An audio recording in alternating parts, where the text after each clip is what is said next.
Good morning, children. Now, when I was a teacher, I used to teach very young children, and I used to teach children who had learning difficulties. And one of the things I thought was really important to teach those children, and all children, is this. It's a pointy finger. Pointy fingers are very, very important. You can use a pointy finger to point to pictures in a book, for instance, if you're looking at a book with your mum. Or you can use a pointy finger to help you follow the text on a page. I'm not sure what else you can use a pointy finger for. Oh yes, I know, maybe for swiping on a device. But I guess most of all we use a pointy finger to point to something. And in our story today, there's a picture and you'll see somebody pointing. So we'll have a look at that now. I loved the story last week that Andy told us when Mary went to visit Jesus' grave and she saw the angel, and the angel said that Jesus is alive.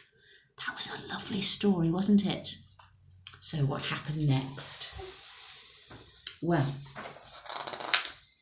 Peter and John, who were very good friends of Jesus, heard that his grave was empty. So they heard about it, but they wanted to see for themselves. So they ran. They ran to see. They didn't just amble along. They ran to see, and sure enough, the stone in front of the entrance was rolled back. In fact, on this picture you will see the two disciples, and I think one of them is actually inside the tomb and the other one's just outside, and they're looking. And can you see just there a pointy finger? A pointy finger. Wow. They went into the cave and they saw where Jesus' dead body had been lying, but Jesus wasn't there. And so they're pointing at something that isn't there because it's so amazing. And look at their faces. They are amazed. They are astonished. They're saying, wow, and pointing because it's wonderful. Isn't it wonderful? Jesus isn't there.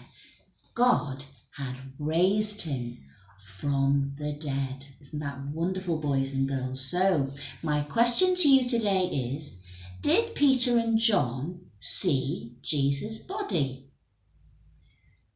No. Why didn't they see it? Because it wasn't there. Because Jesus is alive. And it's a good idea to point this out to other people as well with your best pointy finger.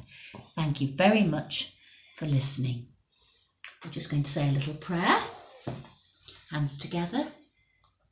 We thank you, Heavenly Father, because Jesus was raised from the dead, and this makes us very, very happy. Help us to share this wonderful news with others. Amen.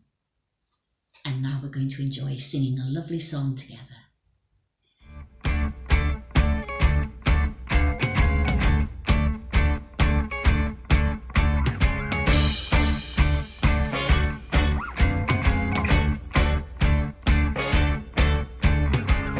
One day when Jesus was alone with his disciples, he told them of the things to come.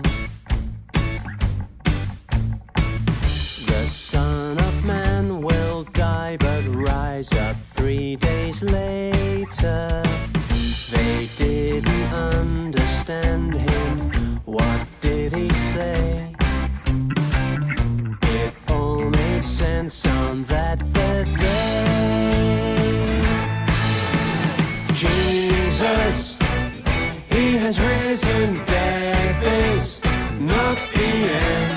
Jesus, he has risen to the throne. He's coming back to reign.